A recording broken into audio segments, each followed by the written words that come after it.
Hi, and welcome back to hashtag My Pirate Body Week. We're here with Ashley, who's going to talk to us about how to take a compliment. Great. Well, it's super important to be able to take a compliment. By the time that you're a college-age person or older, there are tons of little faces that are watching you and are internalizing messages that you say about yourself when someone compliments you. Do you always have an excuse for why that compliment's not real? I can even say from my personal experience growing up and seeing relatives that would get complimented on things, and maybe someone would say, "You look beautiful today," and they would respond with, "Well, my hair looks terrible," or "but blah blah blah blah," and they'd always have some kind of qualifier or excuse. And growing up, I internalized some of those messages because I really idolized some of those folks in my life, and I thought, well, if these people don't find themselves successful or don't find themselves beautiful, then what am I? And so it's so important for all these little faces that are looking to us as like leaders, as parents, as friends, as partners, that we're sending them messages that are positive and that are affirming. Mm-hmm. No, and I agree. I remember growing up too, and it was the same thing in my household. So those are things that we do internalize. So would you say, what are some of the barriers to accepting a compliment? Yeah, definitely those internalized messages, but also some of the gender norms and socialization of how we accept compliments and how we expect women in particular to show up in the world can really influence how we can take compliments, especially compliments that are connected to physical appearance. There's been a lot of pressure on women to be beautiful.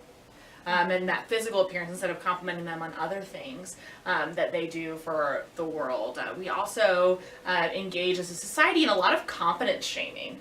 Especially for women, there's this trope where you have to be beautiful but not know you're beautiful. Mm-hmm. Like you think about One Direction's song, "That's What Makes You Beautiful." They literally say, "You don't know you're beautiful and that's what makes you beautiful." Yeah, that's right. No. Yeah.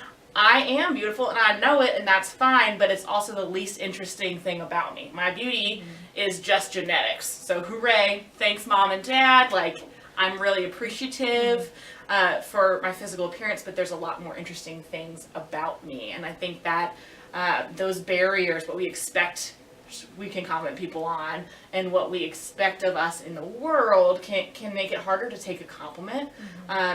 And this confidence shaming, where you can't know you're beautiful and be beautiful still. Another example of that from the popular movie Mean Girls is Regina George is talking to Katie Heron at the cafeteria scene, and she's like, "You're like really pretty."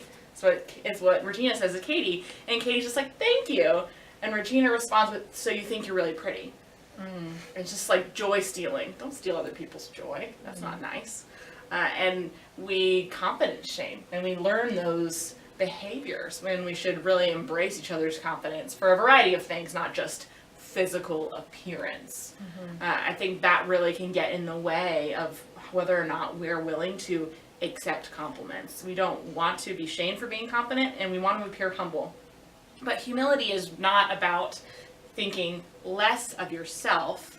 It's about thinking about yourself less. So being other focused, caring for others, being a good person, human who shows up in the world, but it's not about putting yourself down. That's not helpful for you or for your self-image or for your body image for that matter.